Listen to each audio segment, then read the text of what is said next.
ಬೆಳಗಲನ್ನು ಸೊಸೆ ಬಂದಳನ್ನು ಸೊಸೆ ಬಂದು ಮಗಳ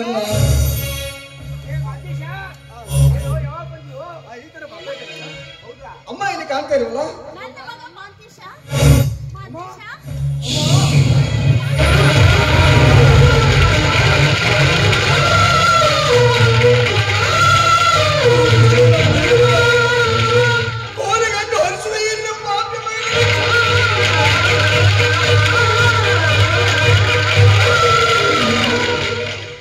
ಬಲತ್ವವಾದ ಇಬ್ಬರು ಮಕ್ಕಳದ್ದು ನೀನು ಕೋಲಿ ಮಾಡಿ ಬದುಕುವಂತ ಹೊತ್ತು ಬರ್ತೇನಮ್ಮ.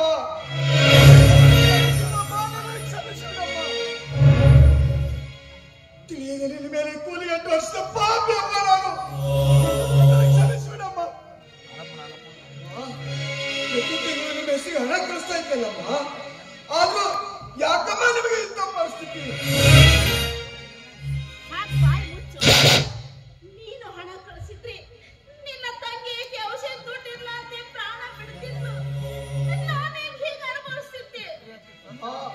ನಿಮ್ಮ ಪಾದ ಸಾಕ್ಷಿಯಾಗಿ ನಾನು ಹಣ ಕಳಿಸ್ತಾ ಬಂದಿದ್ದೀನಮ್ಮ.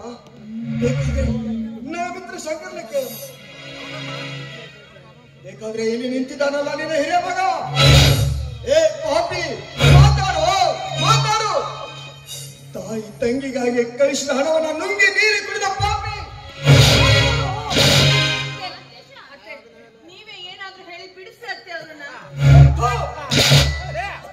ನಮ್ಮ ಮನೆಯಲ್ಲಿ ಕಾಲಿಟ್ಟ 3 ತಿಂಗಳಲ್ಲಿ ನನ್ನ ತಂಗಿನ ನುಂಗಿ ನೀರು ಕುಡಿದೆ.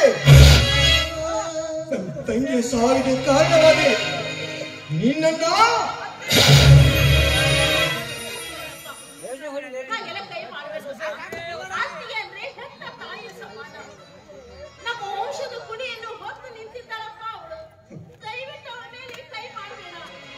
ಅಮ್ಮ, ಎಂತ ತಾಯಿ ಕರಳಮ್ಮ ನಿಮ್ಮದು, ಎಂತ ತಾಯಿ ಕರಳು. ಇಷ್ಟೊಂದು ಚಿತ್ರ ಹಿಂಸೆ ಕೊಟ್ಟಿದ್ದಾರೆ. ಇಂಥ ಪಾಪಿಗಳಿಗೆ ಕ್ಷಮಿಸಿಬಿಡು ಅಂತ ಹೇಳ್ತೀಯಲ್ಲಮ್ಮ.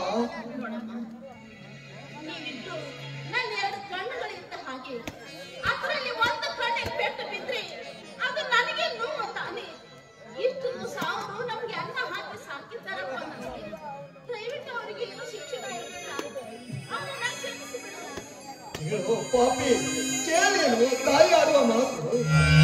ಇಂಥ ತಾಯಿಗೆ ಇಂಥ ಕಷ್ಟ ಕೊಡಕ್ಕೆ ಹೇಗಾದ್ರೂ ಮನಸ್ಸು ಬರ್ತದೆ. ದಯವಿಟ್ಟು ನನ್ನ ತಪ್ಪನ್ನು ಕ್ಷಮಿಸಿಬಿಡಪ್ಪ, ತಪ್ಪನ್ನು ಕ್ಷಮಿಸಿಬಿಡು ಅಮ್ಮ. ದಯವಿಟ್ಟು ನನ್ನ ಅಪರಾಧವನ್ನು ಮನ್ನಿಸಿಬಿಡಪ್ಪ, ಮನ್ನಿಸಿಬಿಡಮ್ಮ.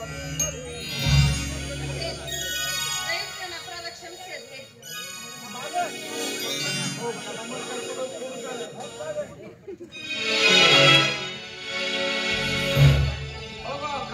ನಮ್ಮ ಮುಂದಟ್ಟು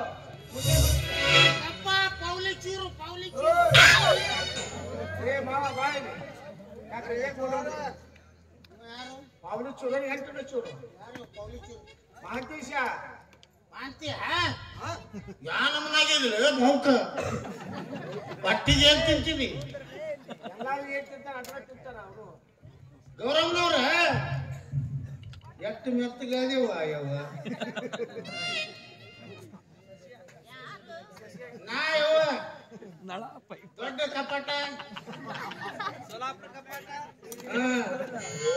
ರಾಮರಟ್ಟು ಮೌಕರಾಜ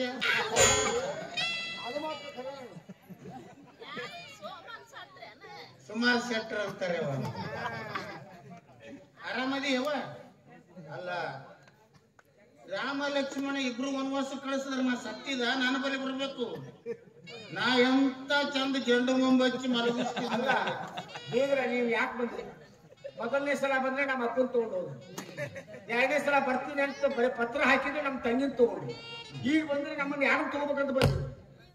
ಯಾರು ಹೋಗಲ್ಲ, ಎಲ್ಲರಿಗೂ ಚಲೋ ಅದ. ಚಂದನ ಹುಡುಗಿ ಗಣಪತಿ ಮಾಡಿ ಕುಂಡ್ರಿಸಿಯಲ್ಲಪ್ಪ, ಕುಬಸ ಮಾಡಕ್ ಬಂದೀವಿ. ಯವ್ವ ಕುಬಸದ ಕಾರ್ಯ ಹಿಂದೆ ಇಟ್ಕೊಳ್ಳೋಣ. ನಾಳೆ ಬಿಜಾಪುರದಾಗ ಬರ್ಬೇಕಾಗಲ್ಲ.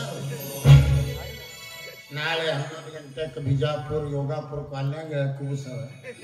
ನೀವು ನಿಮ್ಮ ಮನ್ಯಾಗ ಊಟ ಮಾಡ್ಕೊಂಡು ಬಸ್ ಚಾರ್ಜ್ ಹಾಕೊಂಡು ಅಲ್ಲಿ ಬಂದು